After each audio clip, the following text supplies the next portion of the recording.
慢点啊，慢点，慢点，啊，慢走。哎，掌柜。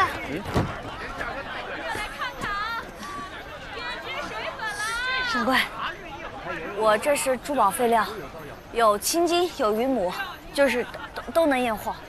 您看。你是哪家商户啊？燕氏商队。没听说过啊。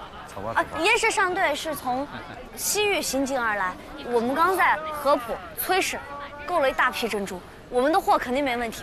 我能给你看。小娘子啊，我们这是药铺救命用的，我可不敢轻易尝试。明白，所以我们的货质量定是好的，你看看就知道。我们百年的传承也抵不过现在的造假技艺。不是，怎么会是造假技艺呢？最低价，我保证，以往的最低价，行吗？那我问你，你卖完这一车货去哪儿？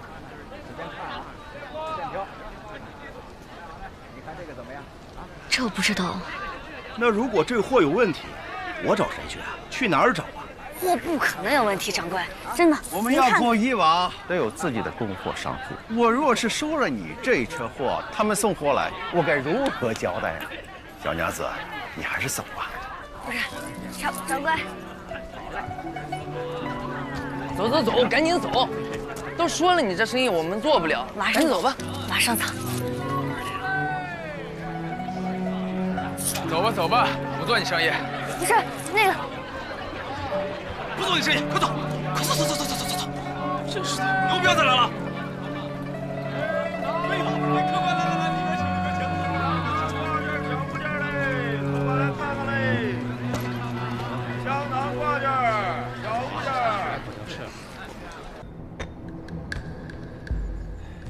燕郎慧眼，一语道出了天机。还请燕郎明示。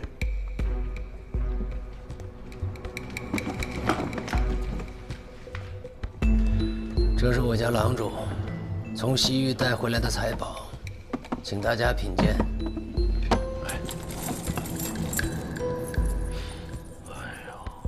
燕郎之物，果然实属稀有商品啊！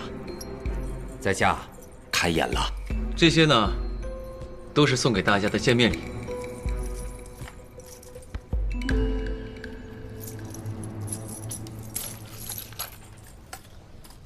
如此贵重之礼，不知道燕郎想从我这儿换些什么呢？协作共赢，和气生财。3个月之内，我愿带着贵宝行稀缺的西域财宝，入驻广州宝行，做财宝生意的头一份。我们愿意提供原石以及工艺技巧，由广州珠宝行提供匠人制作以及店铺售卖。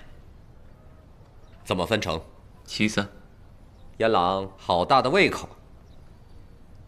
我相信行首您也不希望坐吃山空吧？我们可以答应贵行，不与其他商行合作，扶持贵行为广州唯一西域财宝商。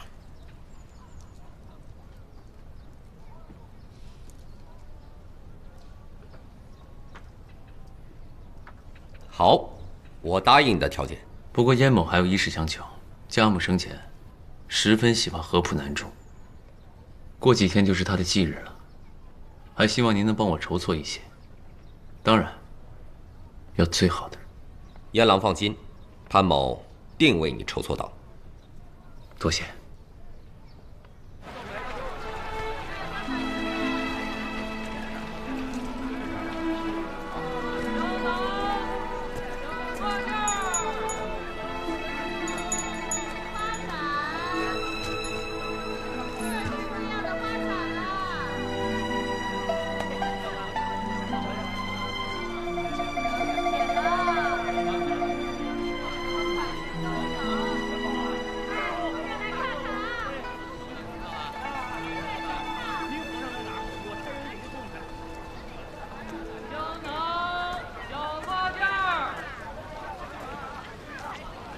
小娘子，我看你推着板车在这街上逛了一下午，你这是要卖什么东西吗？哦，这是我们商队的废料，云母、青金什么都有。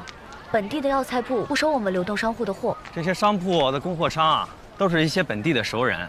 是你这样，很难卖得出去。我看你这么为难，我可以帮你出个主意。我有渠道可以帮你卖出去，不过我得收点抽成。啊，多少抽？赵老三，又在这儿骗人家货呢？哦，我突然想起来，我家里还有点事儿，那我先走了哈。这个赵老三净骗外地人货，啊！那小娘子，你这初来乍到的啊，多点小心。好。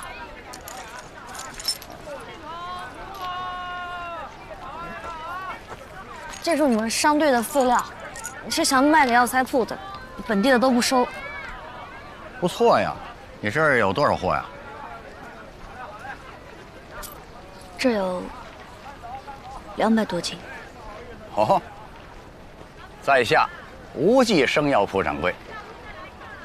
碰巧，本铺缺少这批货，我与小娘子相见也算是缘分啊，跟我来吧，跟我来。哎，在何处？来货了，来货了！哎，吴掌柜，吴掌柜，哎，对了，小娘子，你这货要什么价啊，25文钱一斤行吗？23文，如何？这样吧，24文钱一斤，多的少的全给你。哎，小娘子也不容易，行，24万。哎，验货。好了，好的。我来。这个成色不错。好。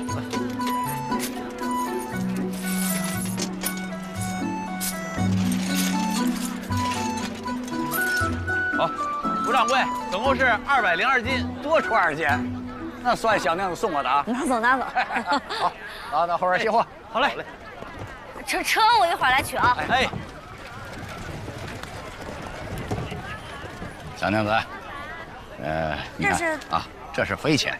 飞钱。这是这样，任何一个铺里的账房呢，也不可能有那么多现钱啊。哎，往这儿走2步，借势钱庄，拿着飞钱到那去兑，啊。多谢吴掌柜。好，快去吧啊，快去吧。花伞，要不花伞？娘子来看一看呀。花伞各种颜色都有。不用了，不用了。掌柜，这周围有什么卖小孩喜欢的东西吗？吃的、玩的，或者花布料也行。我看那好多店。这飞钱是假的。这前面无忌生药铺开的，那不可能是假的。您再好好看看。你看这印章，一看就是假的，假的就是假的，我管你从哪儿来的，跑我这儿骗钱来了啊！不是，滚！我去问问，我去问问。滚！真是。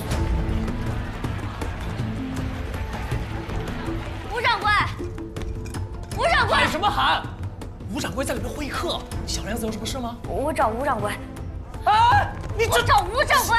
先让我去通报一声啊！那快去。哎，帮我？你怎么在这儿？曹大，我找那个吴掌柜。找吴掌柜。这就是吴掌柜。不是这个吴掌柜，不是这个吴掌柜。就这一个吴掌柜，我与吴掌柜是旧识，今日下午来与他叙叙旧。哎，那对了，你不是出来卖货吗？你的货呢？不会都卖了吧？不是这个吴掌柜，有一个吴掌柜，他跟我说，他跟我说给我一张飞票，让我去前面的钱柜去换现钱。我把货都给他了，他已经全部拿走了。但不是这个吴掌柜。你等等，你说的是吴阿祥，他之前是给我送过货，他因赌钱欠了一屁股债，已经很久没来送货了，怎么回事啊？今日铺里缺一批珠宝料，吴阿祥说他有货，是我的，是我的货。他说有货便带人来送货了，这已经盘了货，也结了款啊，这钱已经给吴阿祥了。不是，等一下，你带我去找吴阿祥。等一下，你是说你把货给丢了？那可不是你的货，是商队的货。我知道。你知道商队攒着202斤的废料要多久吗？如果这件事交给我办，我很快就能办成。但是，这第一次你怎么知道202斤？曹大，你怎么知道是202斤货？不是哪那么多废话？你丢了货就要收房，给我带走。曹大，曹大，你为什么知道202斤货？你陷害我！曹大。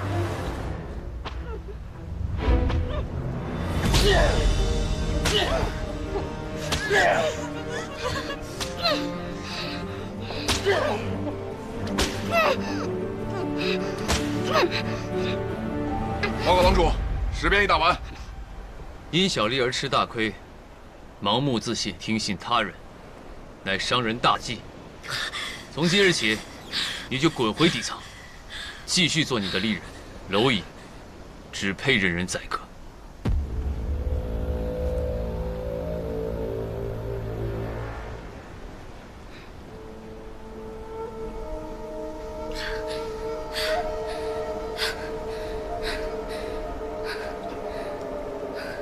郎主，可否给我一个弥补的机会？还要不死心呢？求郎主给我一次机会。若是你做不到呢？如果办不到，任凭处置。好。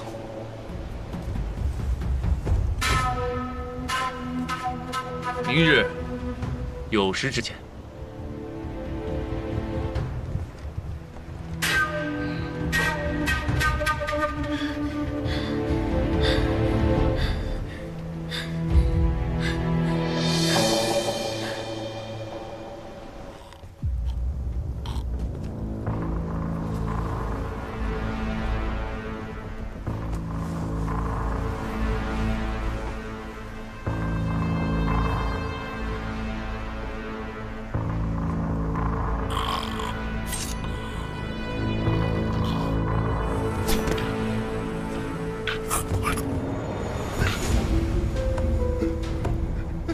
你要干什么？胡阿祥在哪？说什么？我不知道。胡阿祥在哪儿？我告诉你，曹大，货丢了我会死。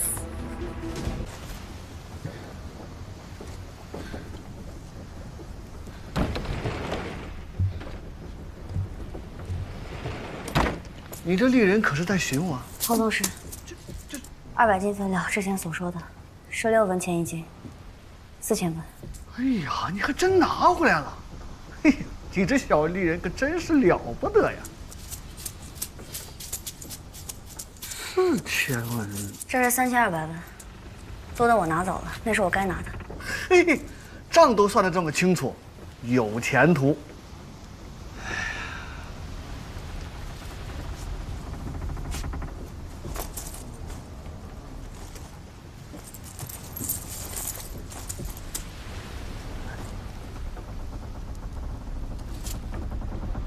怎么，算错了？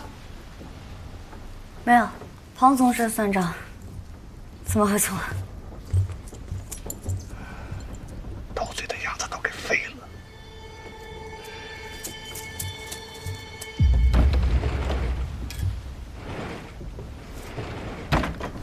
麻利点儿，磨磨蹭蹭，真是。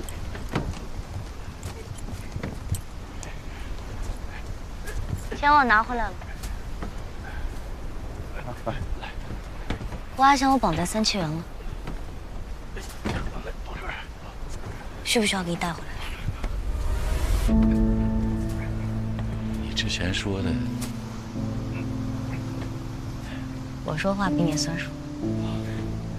我不过也就是个小小的丽人，日后在这船上还需要曹德多多照顾。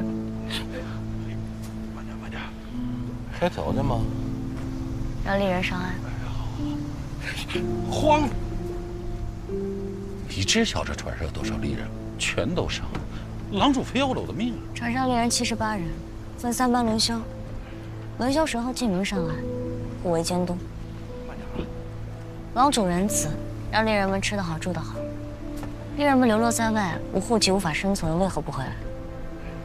你倒是思虑周全。应不应就看你了。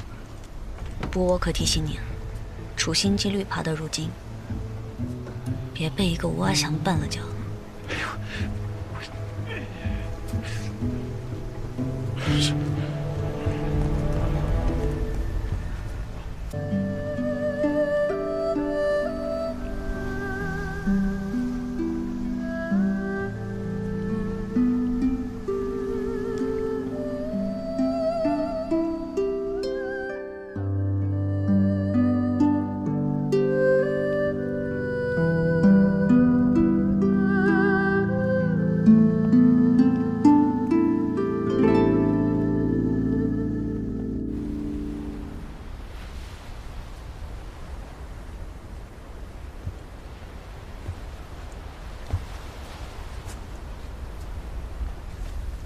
郎主，钱我拿回来了。明日去找魏四快领罚，这个月工钱减半。鞭子我也挨了，钱我拿回来了，为何还要领罚？坏了规矩，不该罚吗？可我是被人陷害的。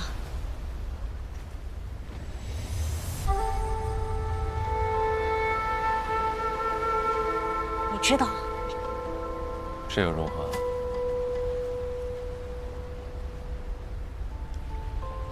燕氏商队可有公平一说？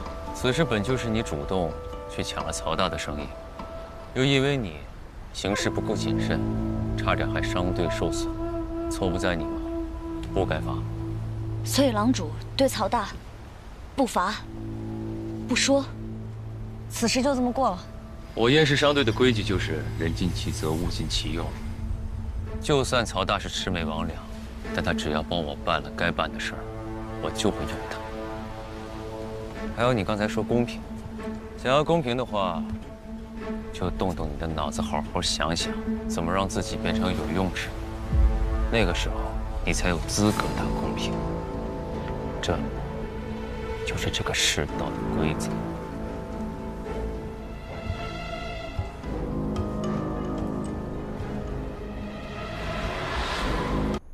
你从小就在我身边，我知你成熟可靠。但是他关系重大，若出半点差错，影响大局，我也只能杀了他。属下多年来时刻谨记大人指示，他如今学帝小姐已有8、9分像。那你可知道，今日他下错一次，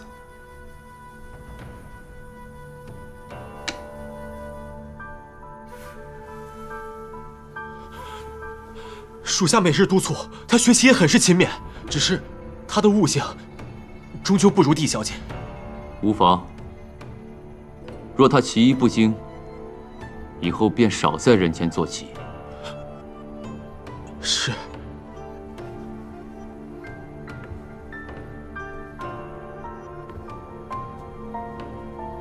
你要永远给我记得，她是我的一颗棋子。一颗非常重要的棋子，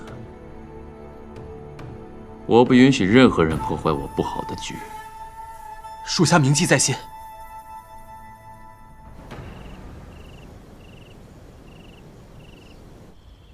子渊，我若要保你周全，是不是该敛藏眷念，以免陷你于不测之缘？旁人知道是近乡情怯，却不知我连见你一面，也要千丝回虑。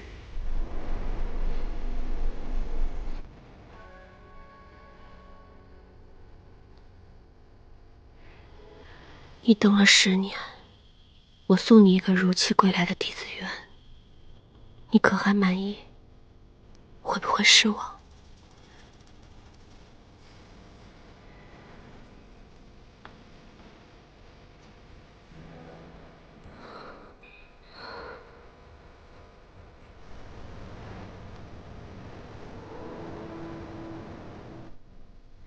我真羡慕弟子渊，他有太子等他10年，还有那么温柔又疼爱他的明熙哥哥。不过，我就是他，他就是我，他有的我也会有，他没有的我一样也会有。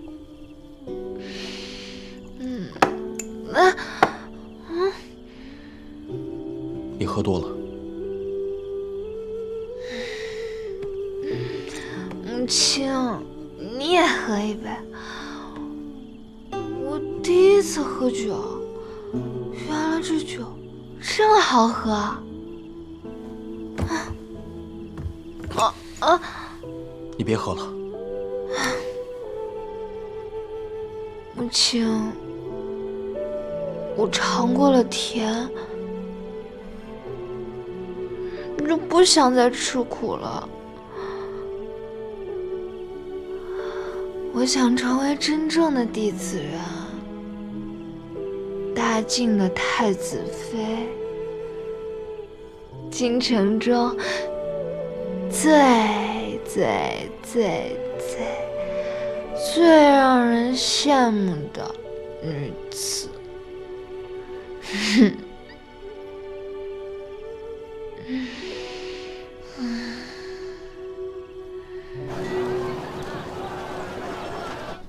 眼下帝城人倒也算安分，最近几日，他待在远水阁里，并无迎来送往，日日抄写佛经。我儿时却没有这等爱好，不过10年青灯古佛，也确实由不得他。皇宫适合范营，毫无反应。韩月、安宁至今未去见他，太后则力主古婉营参与选妃，焦灼之下，竟风平浪静。如此，看来韩仲远的后手马上就要来了。没错，韩仲远不喜帝家女，可以更容不得古云年之女入主东宫，他会物色更有利的人选。左相的意思是，让北秦也参与选太子妃。陛下，北秦与我大晋边境接壤，纷争不断呐。自帝家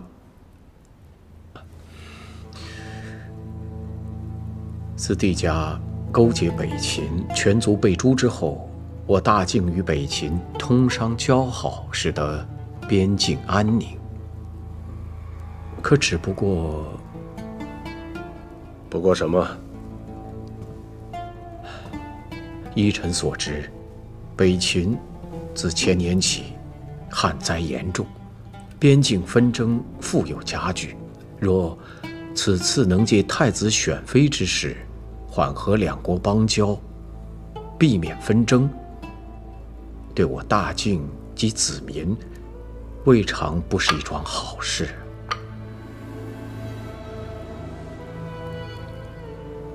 继续。北秦的莫双公主正值韶华之年，出落得亭亭玉立，也与太子极为相配。好，那就宣诏请北秦公主参选太子妃。更多人参选太子妃，反而会分散大家对你的注意力，你就更安全。只要有假的弟子缘在，无论谁看我，都是一介水匪任安乐。垂涎太子的美色和权贵，直奔太子妃而来。谁会知道我才是真正的弟子缘？子源，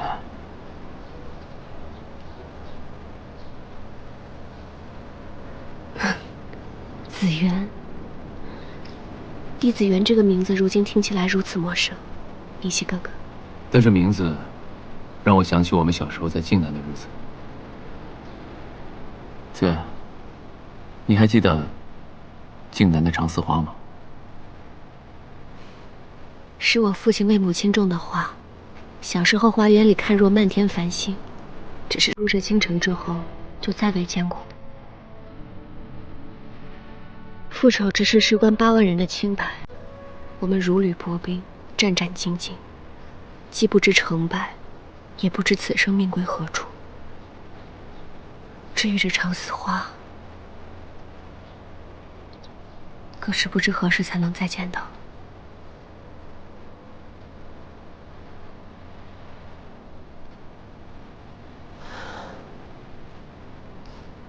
逆袭哥哥，我先回去了。好。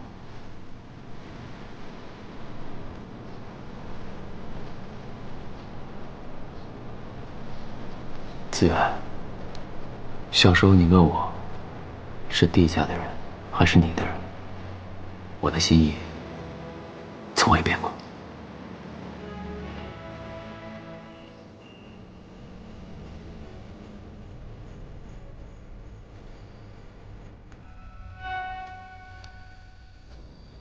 你究竟在想什么？殿下，怎么自言自语啊？这没别人啊。自愿归京，唯一登门的，就是他的旧尉骆明熙。他受了莫大的折辱，改名下山。现在在京城，有一个人孤苦伶仃。那殿下为什么还不肯去见他？我们之间已隔了太多。若想韩地两家彻底和解，那你与岱山那位成婚，便是最好的选择。所以太子妃必然是弟子缘。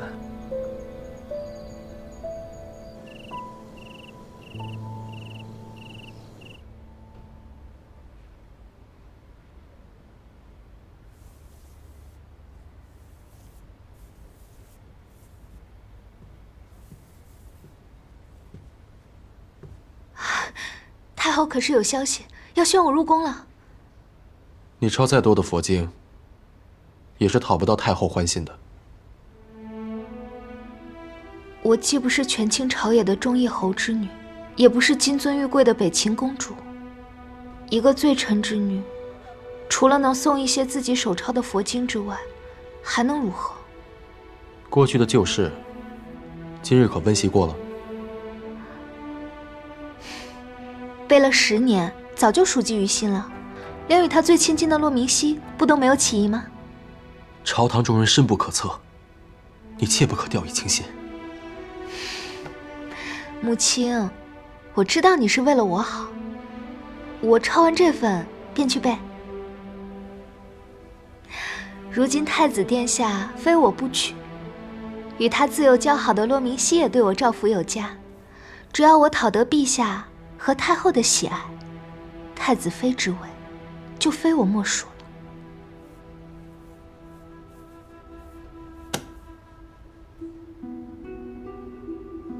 你不要再觊觎不属于你的东西了。可岱山上的10年囚禁，和如今的奚落和轻贱，就本该属于我吗？狄小姐，太后宫里来人了。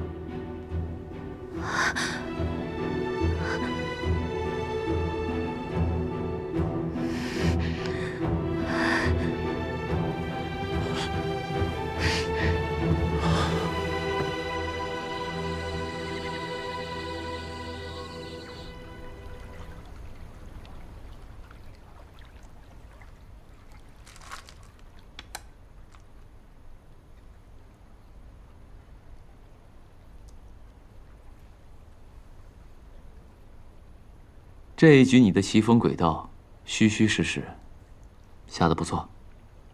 然而比起大人，还是棋差一招，最终落得满盘皆输。要是帝承恩啊，有你一半的悟性，我也就安心了。或许那位棋艺不高，并非悟性的缘故。千月阁的消息，他将这些时日手抄的佛经送去了太后宫里。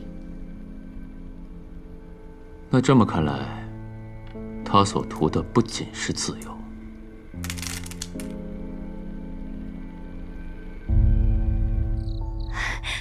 母亲，太后派人前来传话。太后夸我字好，要我为新建的刑部大牢题字。她终于认可我了。你可知道刑部大牢是由靖安侯府改建的？靖安侯府荒废了这么多年，现在不正好是物尽其用的时候吗？你如今是弟子缘，靖安侯府是你的旧居。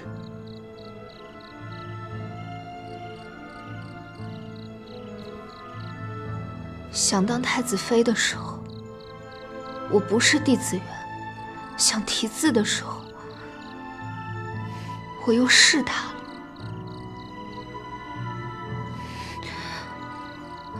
母亲，眼下太子殿下迟迟不来见我，太后也因我身份作此刁难。万一我夹在中间，两头得罪了，我就要重新被遣回岱山，从此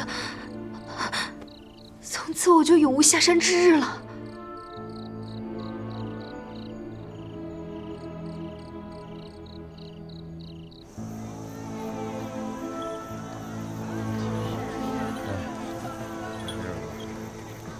您再看看，麻烦过一下啊。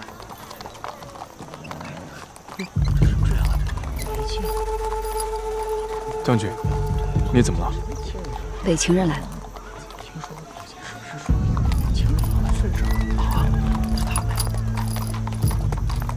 北秦公主参选太子妃，这应该是先前的使臣。大晋北秦虽止戈，但不慕至此，还甘愿俯首参选。你对北秦的消息倒是灵通。我随将军驻疆，耳濡目染下，自是对北秦上心。是吗？是的。你也是言过其实。北秦诡诈，你要多加小心。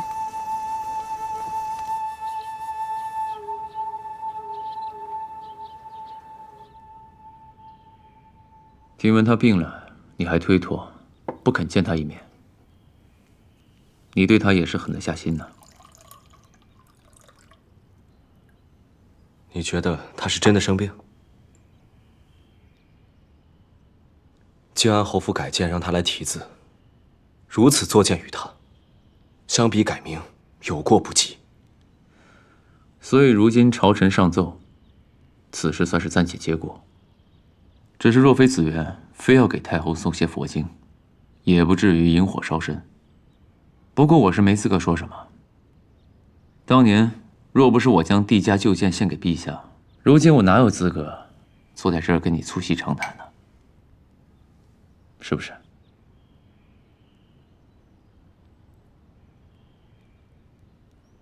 经历此事，我反而确信，他心性即便10年磨砺也未改变，改名也只是一时权宜。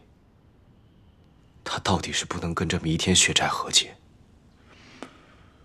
我听你这话暗示颇多啊，你是觉得我骆家的归顺也是权宜之举，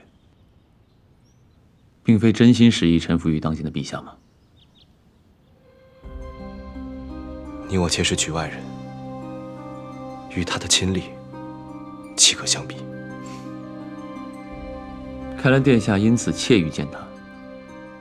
其实你当初将他保下来，已属皇家厚德仁慈。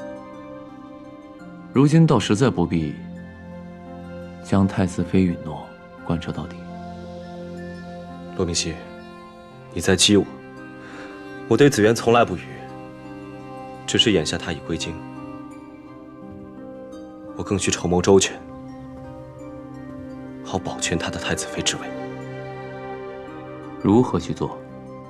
接下来宫中将举办选妃大宴，在这之前，他若是能不惹人注目，一切便能水到渠成。如何哀悼？是啊，度日如年。但我若迫不及待，他必成众人眼中钉。殿下派去的暗卫，可也拦不住太后的懿旨。我的暗卫，似乎总是派得不够妥当。指安乐吗？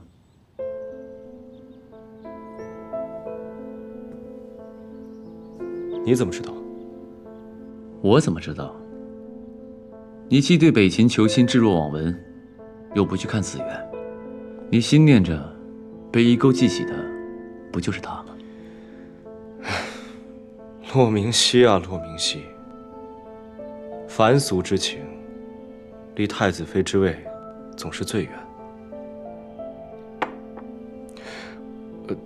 我不是说我对他动情啊。你不用跟我解释。不过我要提醒你，眼下选妃纷争，毕竟关乎江山社稷严根，人人都想入这个局，人人都有图谋。你想想，若是你因各种顾虑不愿意出面的话，他便不在风口浪尖之上，也有可能被有些人溺于水面之下。人心呐，从来莫测，多考虑清楚吧。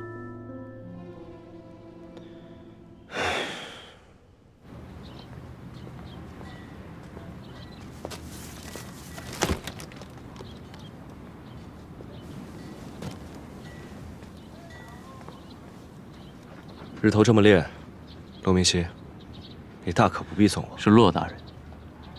不过太子殿下还是如此细心呢。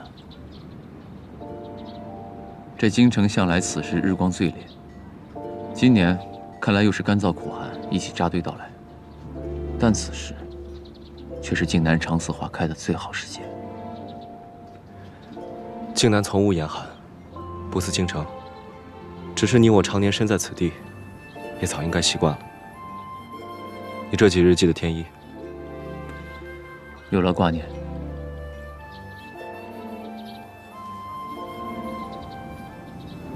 你在做什么？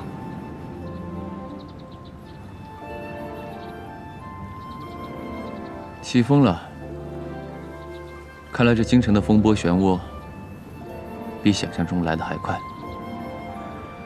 殿下快回去吧，待会儿有大风雨。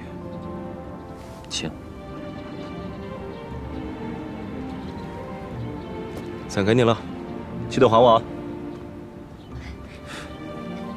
太子殿下，好像要下雨了，让我搭个车吧。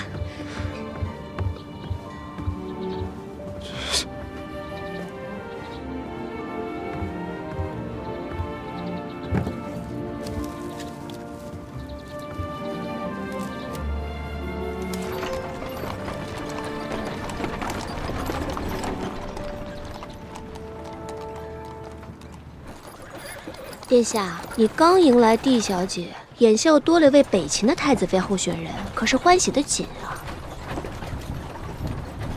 任安乐，不要胡闹，我至今还未见紫苑一面。殿下这么说，难道是在向我自证清白和决心？那安乐可要心领了呀！你眼下又多了一位北秦公主，我深知大秦太子婚事即国事。只是如今，却也实在为难。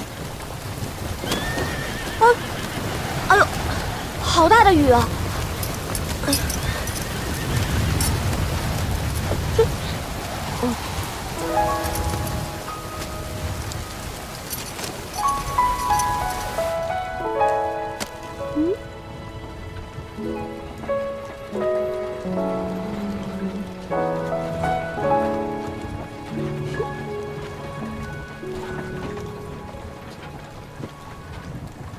太子殿下嘴上为难，人还是主动的倒向了安乐这边嘛。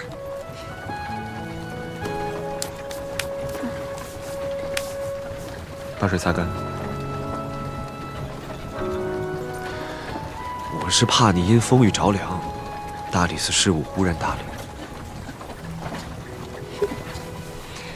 打理那些事务，还不是为了给太子殿下解忧？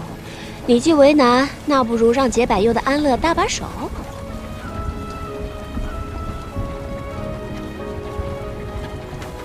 那不如这样吧，听闻北秦公主到了之后，陛下将为你举办一场隆重的选妃大宴。为防止你怯场，明日我们在凌香楼演练一番，你觉得如何啊？荒唐！毕竟选妃宴上，殿下眼里可就未必有我这个任安乐了。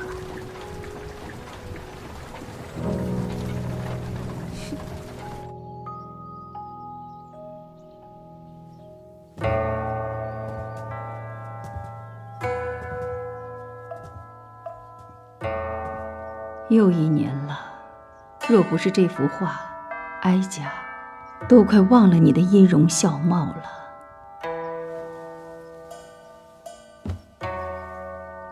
13年前你离去时，也是这种糟糕透顶的天气。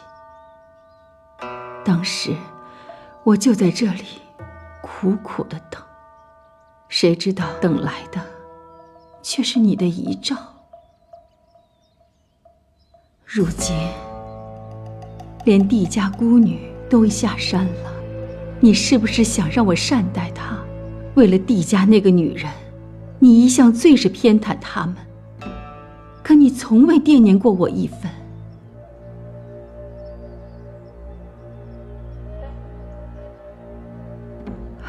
说来，帝承恩近日有何异常啊？他虽侥幸逃过题词，但诵的佛经倒是比之前更认真了些。哼，究竟是虎是猫，哀家还得亲自瞧瞧。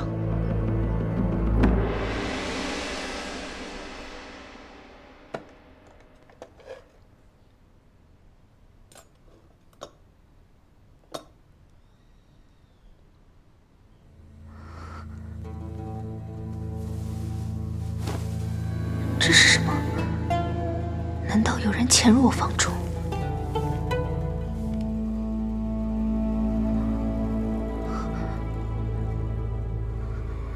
帝小姐，什么事？帝小姐，太后娘娘传来懿旨，让你过去见她。太后娘娘愿意见我了，想必是对我的字很满意。皇家这道门，终究还是为我打开了。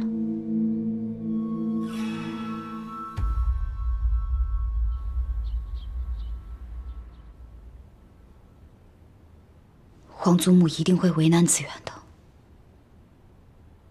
紫渊是这么心高气傲的一个人。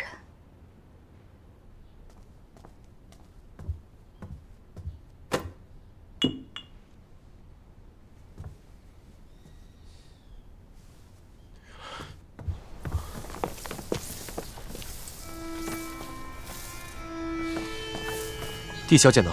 被太后召进宫去了。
哀家一心礼佛，倒是忘了你还在这儿跪着呢，委屈你了。起来吧。太后能见承恩，是承恩的荣幸，跪再久都不会有怨言。今日哀家把你叫来，你可知今日是什么日子？今日是太祖的忌日。承恩这些年一直在岱山上手抄佛经，一是为了太后祈福，二是为了祈愿太祖保佑大晋江山万年。是吗？是。拿来，给哀家看看。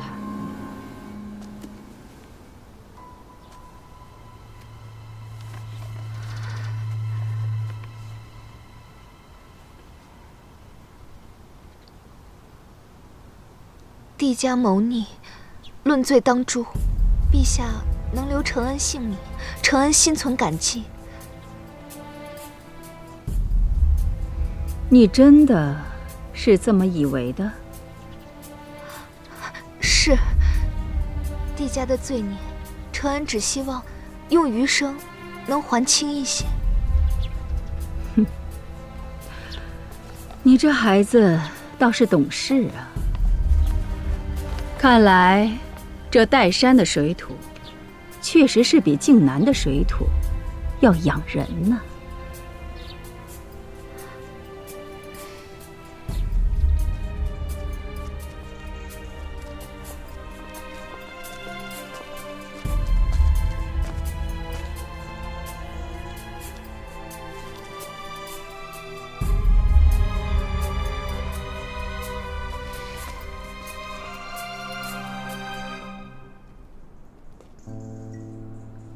子渊，这不是你，你怎么可能会变成如今这副模样？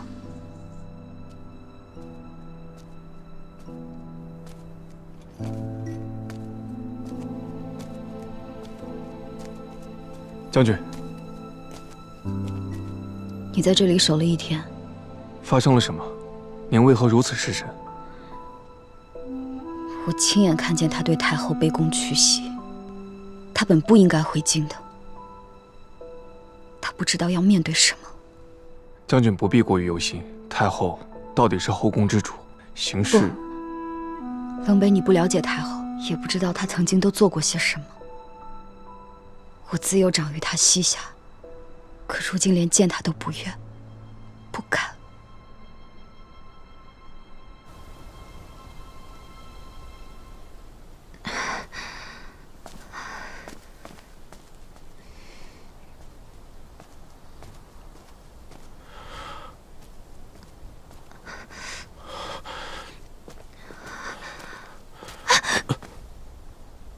你没事吧？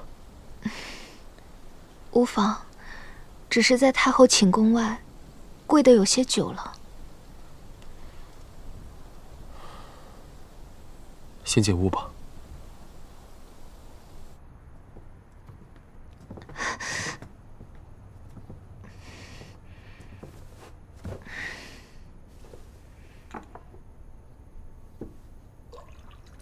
为什么擅自进宫？太后的旨意来得急，我找不到你，又不敢耽误。你可以躲起来，可以装病，可以等我回来之后再做打算。可那是太后，是京城中最有权势的女人。太后可以给你荣华富贵，却也可以让你悄无声息地横死在宫中。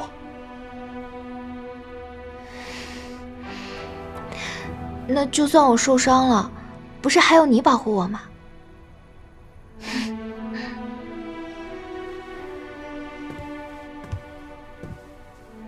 帝家有8万将士，尚躲不过天子之怒，我不过一介匹夫，护不住你。母亲，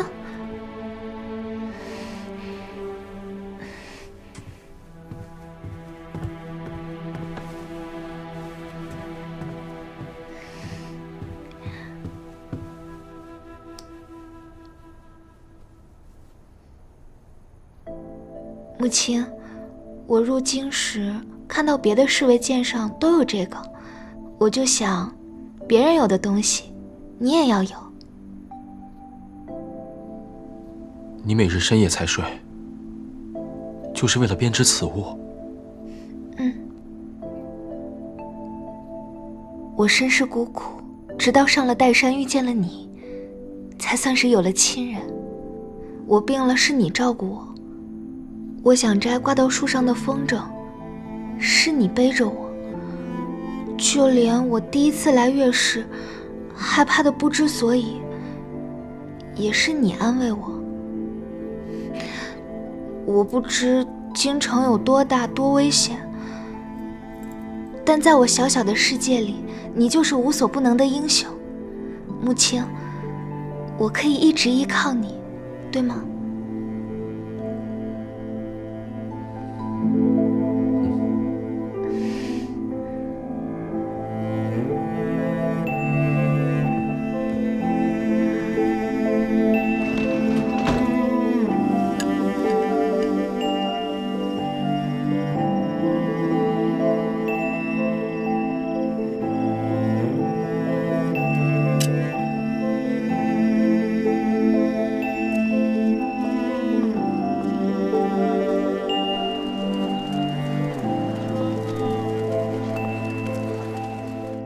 5余年果然不肯死心。太后对帝承恩接连刁难之事，背后看来似乎也有他的影子。只是古婉因声势渐微，怕已成定局。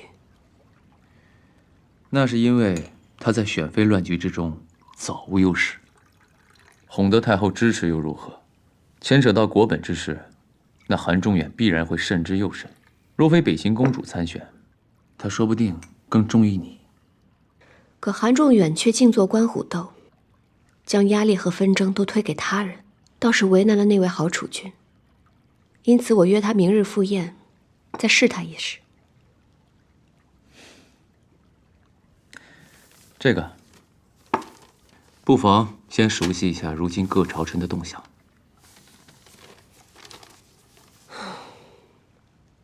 太子选妃，果然是山雨欲来风满楼啊！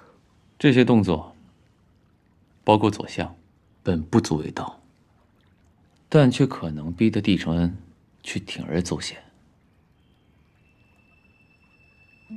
太后显示对我不满，太子迟迟不来见我，我不能再等，我必须主动出击。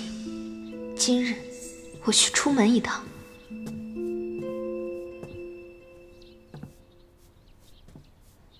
母亲，我现在有几分像他？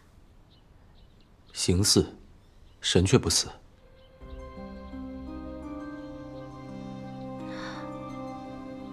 这世上哪有不会变的人啊？听说安宁公主小时候也是娇滴滴、怯生生的，现在不也成了豪放不羁的将军吗？那可是岱山10年呢。他们该不会奢望还能赢回一个骄傲如初的弟子园吧？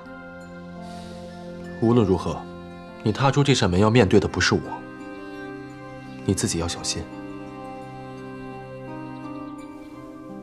母亲，我知道，这世上我再也遇不到比你对我更好的人了。靖安侯府到春天便会开满海棠花，太子殿下甚是喜欢。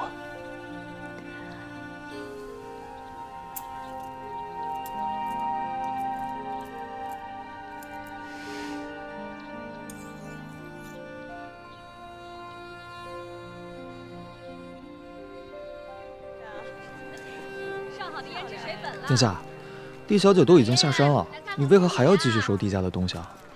她昨日被祖母叫去刁难，我不能再坐视不管，必须要表明态度了。那殿下这回要亲手把礼物交到她手上？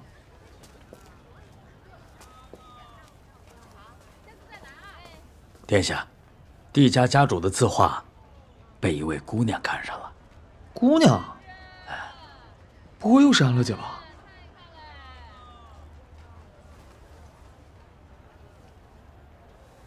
嗯？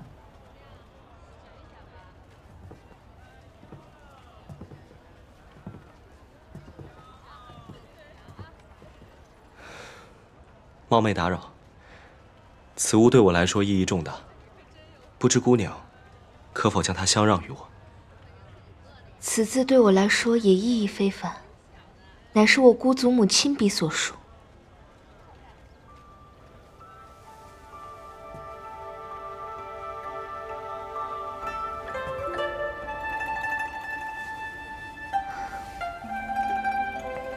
若是殿下喜欢，承恩可以忍痛割爱。不必，子源，此物本就是要送你的。子源，你头上的海棠花很好看，依稀还是靖安侯府旧时的模样。殿下，陛下已经赐名承恩，你以后就不要再叫我子源了。也好，以后我便唤你承恩。殿下，这位就是你心心念念10年之久的帝家小姐吗？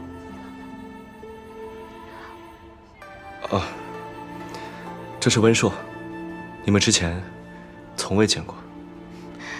早就听闻温公子大才，今日一见，果然名不虚传。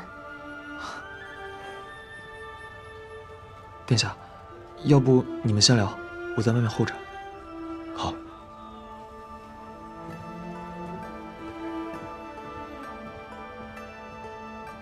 若是禁言还活着，应该和文公子一般大了吧？你之前将禁言托付于我，是我没能照顾好的。是禁言无福，我没能看他长大，与殿下无关。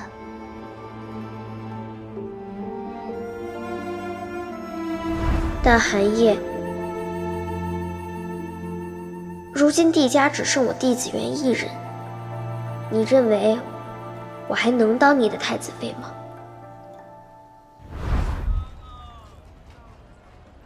殿下，我们久别重逢，可否送承恩回家？自然。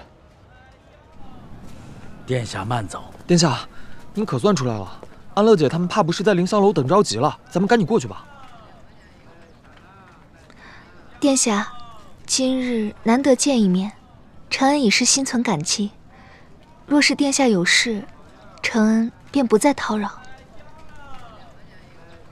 无妨。文硕，你找人给他们赔个罪，说我有事，不能敷衍。哦，好。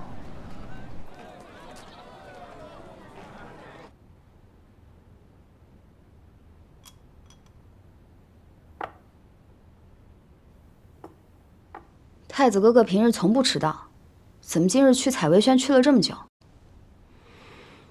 想必在这席上有他不敢喝的酒，不想见的人吧。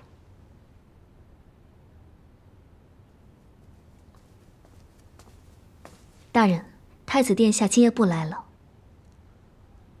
为何？殿下在采薇轩遇到了帝小姐，随后便送她回府了。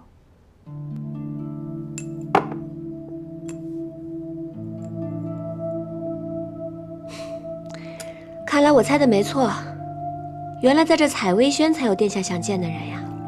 下次再见到殿下的时候，应该是要喝他和帝小姐的喜酒了吧？安乐，我始终相信你和哥哥才是良配。至于紫园，你无需过多介怀。你放心，我既然能拿出这3万水师来求太子妃的位置，我定然不会轻易放弃。